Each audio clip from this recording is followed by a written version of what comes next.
مرحبا أهلا النوادي. Sekarang masuk ke pembahasan waktu-waktu yang haram kita laksanakan sholat sunnah padanya. Di sini ada dua macam, naw'ani. Yang pertama, an-nafilatu dzatus sababi al-mutaakhir wa hiya sittatun. Salat sunnah yang memiliki sebab al-mutaakhir, yang akhir. Sebabnya akhir. Maksudnya adalah kita melaksanakan salat karena ada sesuatu sebab, tapi sebabnya itu belum dilakukan. Itu namanya salat sunnah yang memiliki sebab al-mutaakhir. Contoh di sini bukan contoh ya, jenis salatnya sunnatul ihram. Salat sunnah untuk ihram, baik itu ihram untuk ibadah haji maupun umrah. Nah, ihramnya itu belum dilakukan. Kita sudah disunnahkan, tidak harus di tempat mikot kemudian sunnah ihram. Di dalam hotel juga sudah kesunahan sunnah ihram sudah berlaku di hotel. Yang penting kita sudah mau bertujuan untuk pergi ke tempat mikot, ya. Nah, ihramnya itu belum dilakukan, tapi sholatnya sudah dilakukan. Berarti sebabnya itu belum dilakukan. Ke depan sebabnya. Nah, sholat sunnah yang semacam ini itu dilakukan di waktu yang haram, dihukumi karahatut tahrim. Karena sebabnya ada mutaakhir, ya. Sebabnya belum dilakukan. Sebabnya adanya di depan. Sholat duluan baru sebab. Semua sholat sunnah yang model semacam ini itu berlaku hukum tidak boleh sholat pada waktu-waktu yang dilarang. Beda kalau di tanah suci Makkah, ya. Kalau di Makkah itu kan semua, bukan hanya di masjid, ya. Bukan hanya di masjid. Yang namanya di tanah haram, masih masuk batasan tanah haram Makkah, tidak berlaku nih larangan ini. Khusus untuk kota Makkah, ya. Tapi kota Madinah masih berlaku. Ya, kota Madinah berlaku larangan-larangan sholat di waktu-waktu tersebut. Tapi di kota Makkah tidak berlaku. Kapanpun kita sholat tidak dilarang. Itu khusus kota Makkah. Dan tidak harus di masjid. Artinya larangan itu bukan hanya bisa kita lakukan di masjid kemudian larangan itu tidak ada, tidak. Tapi di tanah suci itu, selama masih masuk batasan tanah suci, sekalipun di hotel, ya, yang penting dia masuk batasan tanah suci, maka waktu-waktu larangan sholat itu tidak berlaku. Khusus kota Makkah Al-Mukarramah. Khusus kota Makkah Al-Mukarramah. Contoh yang kedua, yang sebab sholat yang sebabnya akan dilakukan nanti. Sholatnya duluan, sebabnya nanti dilakukan. Yaitu sunnatus safar.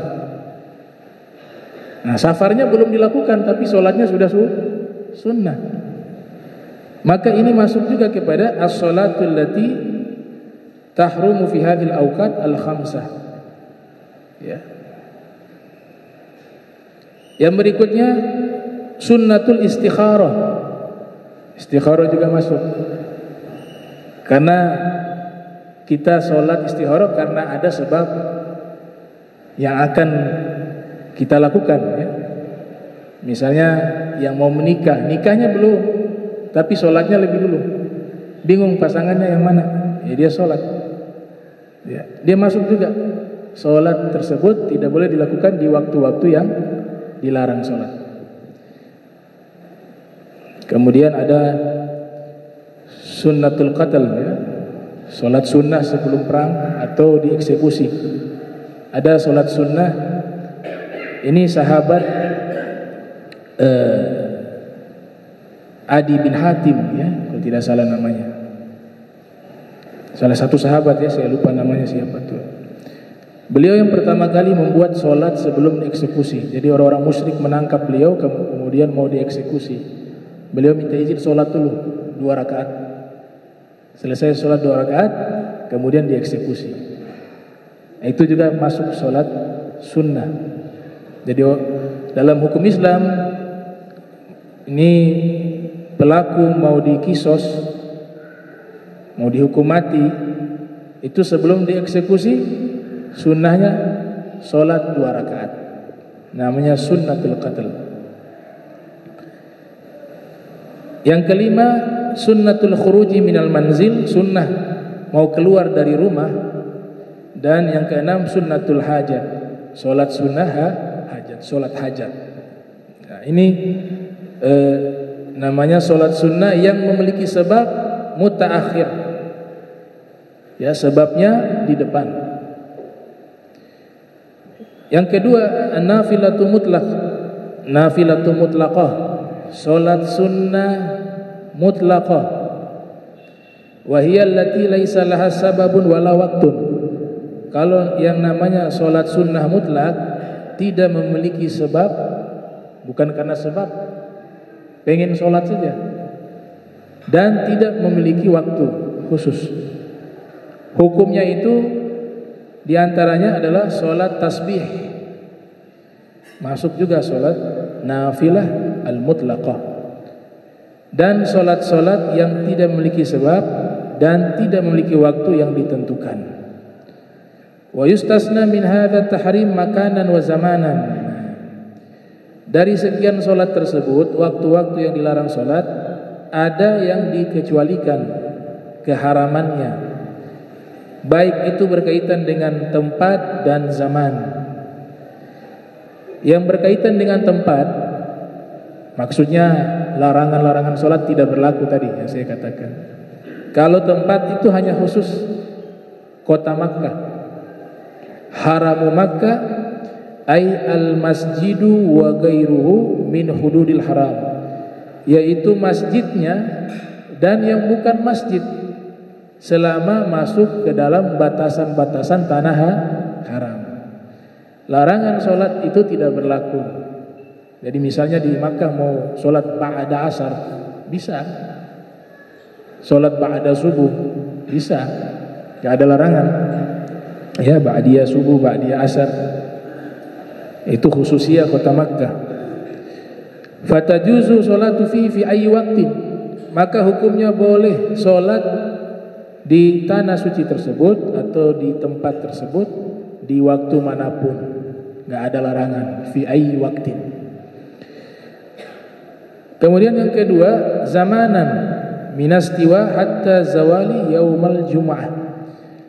Yang berkaitan dengan zaman yang tidak ada larangan sholat, yaitu ketika istiwa. Istiwa itu matahari persis posisinya di tengah. Selain hari Jumat, hukumnya ketika waktu istiwa itu tidak dibolehkan sholat, kecuali hari Jumat. Hari Jumatnya itu berkaitan dengan waktu, zaman yang khusus. Hari Jumat saja, waktu istiwa tidak dilarang untuk kita sholat. Ya, nah ini pembahasannya. Ya. Wakadzalika nafilatu sabab mutagaddim kasunnati wudu wa tahiyatil masjid. Nah, kalau sholat sunnah tadi yang qadha waktu larangan itu tidak termasuk ya. Begitu juga sholat sunnah yang sebabnya ada dulu baru sholat. Kalau tadi sebabnya belum dilakukan, tapi sholatnya sudah dilakukan. Ini kebalik nih. Sebabnya sudah dilakukan kemudian baru sholat. Itu tidak masuk larangan untuk sholat.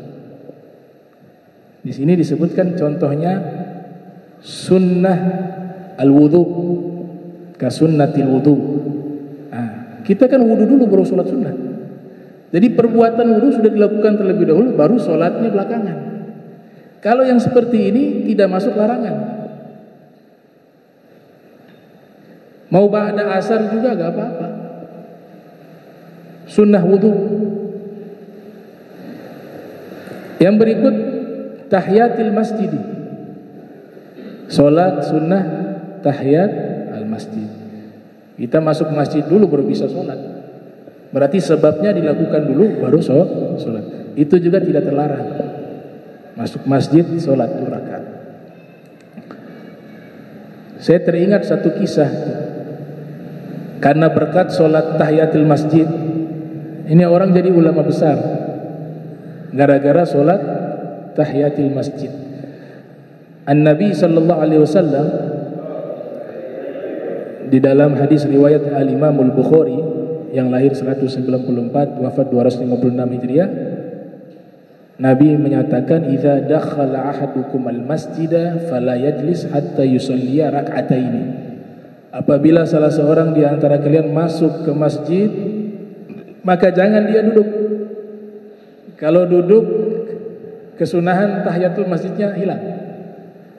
Ada yang mengatakan biqadri suratul Fatihah. Kalau dia lupa, tidak dalam durasi waktu seperti membaca surat Fatihah. Duduk karena lupa ya. Duduk sebentar, tidak lama waktunya duduk seperti membaca Fatihah, masih bisa dia berdiri, dia sholat. Ada yang berpendapat demikian. Yang penting tidak melewati kadar daripada bacaan surat Fatihah. Tapi sebisa mungkin tahiyatul masjid kita datang sekalipun ada yang azan.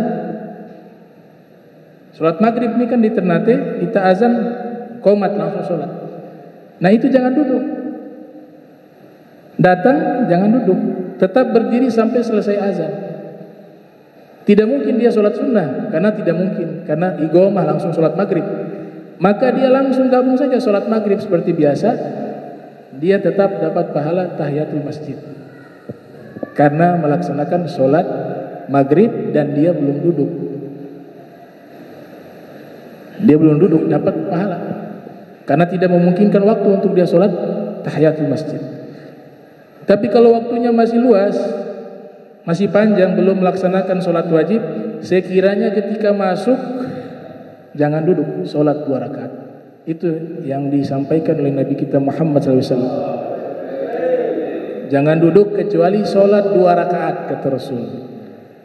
Kalau mepet juga, mepet waktu, atau dia memang sudah kakinya, mesti orang tua kaki sakit, mau sholat duduk boleh.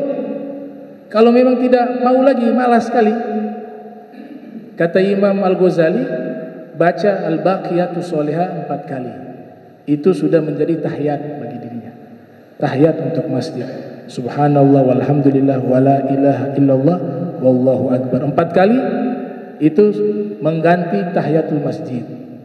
Tapi afdholiyahnya tetap melaksanakan 2 rakaat sholat sunnah tahiyatul masjid. Ya, kata Nabi jangan duduk kecuali sholat 2 rakaat. Ini ulama namanya Al-Imam Ibnu Hazm. Berkat sholat tahiyatul masjid, beliau jadi ulama besar. Al-Imam Zahabi ceritakan dalam kitab Syiar A'lamin Nubala yang lahir tahun 673 Hijriah, wafat 748 Hijriah. Ibnu Hazm ini anak pejabat di Spanyol, ulama Spanyol, mazhab Zahiri. Usia sudah 26 tahun, tidak faham ilmu fikih. 26 tahun. Satu ketika beliau hadiri sholat jenazah. Beliau datangi masjid di situ dengan tujuan ikut sholat jenazah. Ternyata waktu masuk masjid, beliau langsung duduk. Ada yang tegur beliau, kalau masuk masjid jangan langsung duduk. Sholat 2 rakaat. Oh, baik. Sholat tahiyatul masjid. Bangun beliau, sholat tahiyatul masjid. Selesai tahiyatul masjid, ya sholat zuhur. Diperkirakan sholatnya sholat zuhur. Sholat zuhur, habis itu sholat jenazah. Pulang beliau, selesai sholat jenazah, pulang kembali ke rumah. Tiba waktu asar, beliau datang lagi ke masjid tersebut, sholat asar. Ketika datang, sudah tiba sholat asar, langsung ikut sholat. Habis sholat asar, beliau bangun sholat. Ditegur sama orangnya, gak ada sholat ba'da asar. Dia bilang tadi saya disuruh sholat. Kapan? Duhur. Oh duhur gak ada masalah. Ini ba'da asar gak boleh sholat, gak ada sholat ba'di asar. Akhirnya malu beliau. Ya Allah, saya ini bodoh sekali. Saya tinggal di daerah yang banyak ulama. Dulu Spanyol tempatnya ulama.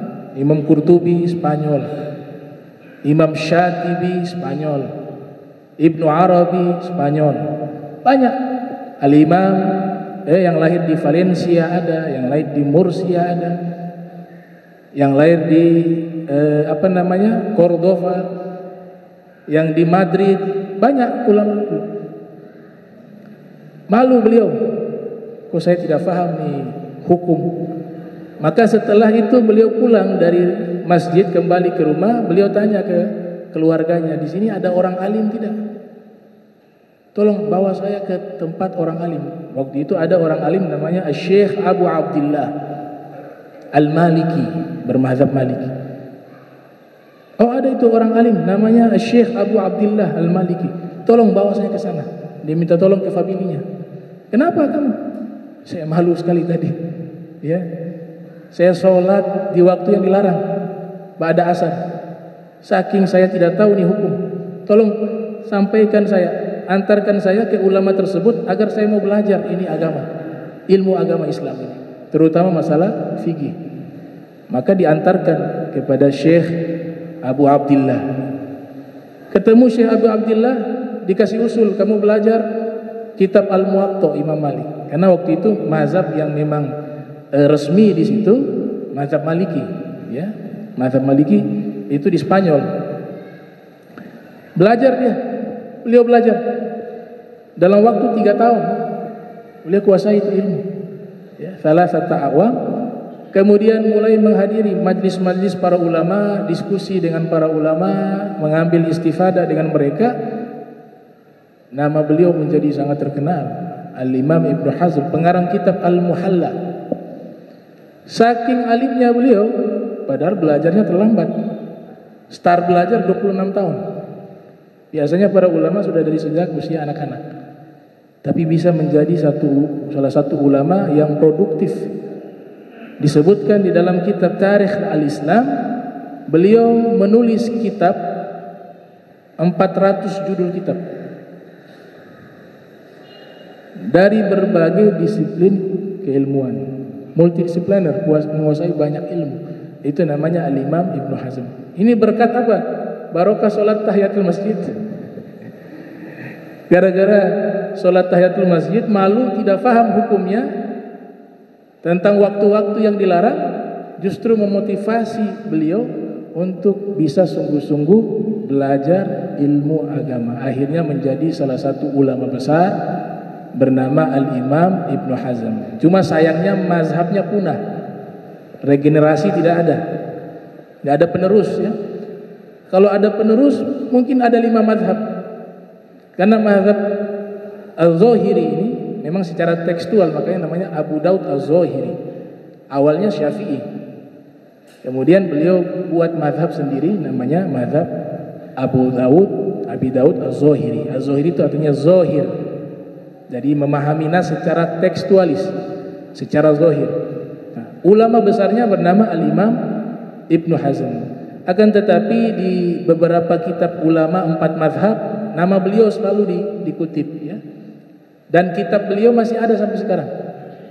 Kitab beliau masih ada. Nama kitabnya Kitab Al-Muhalla. Kitab Al-Muhalla.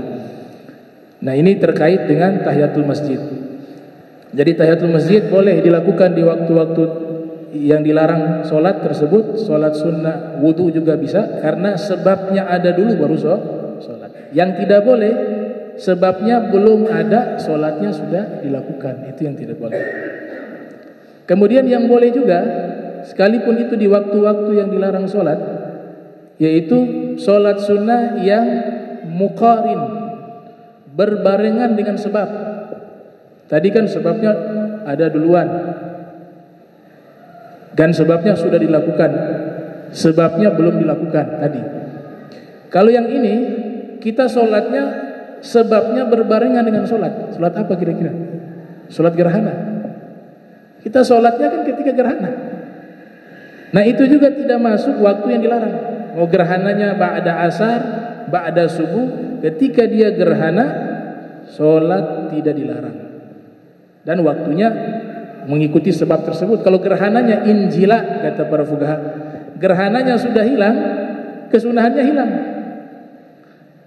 Kalau kita masih sempat dapat selama masih gerhana, walaupun dia sudah mau hilang nih, tapi masih dalam kelihatan kan, kadang-kadang oh ini masih gerhana, kita dapat takbiratul ihram, kemudian kita lanjut sholat, masih bisa. Tapi kalau sudah hilang gerhananya, walaupun hanya sekian detik, maka kesunahannya pun hilang. Itu sholat gerhana matahari maupun sholat gerhana bulan, ya. Nah itu tidak ada larangan ketika kita melaksanakan sholat di waktu-waktu yang dilarang. Kecuali, kata musannif, kecuali memang niatnya ingin melakukan sholat itu di waktu yang haram, maka fatahrum, dia menjadi haram.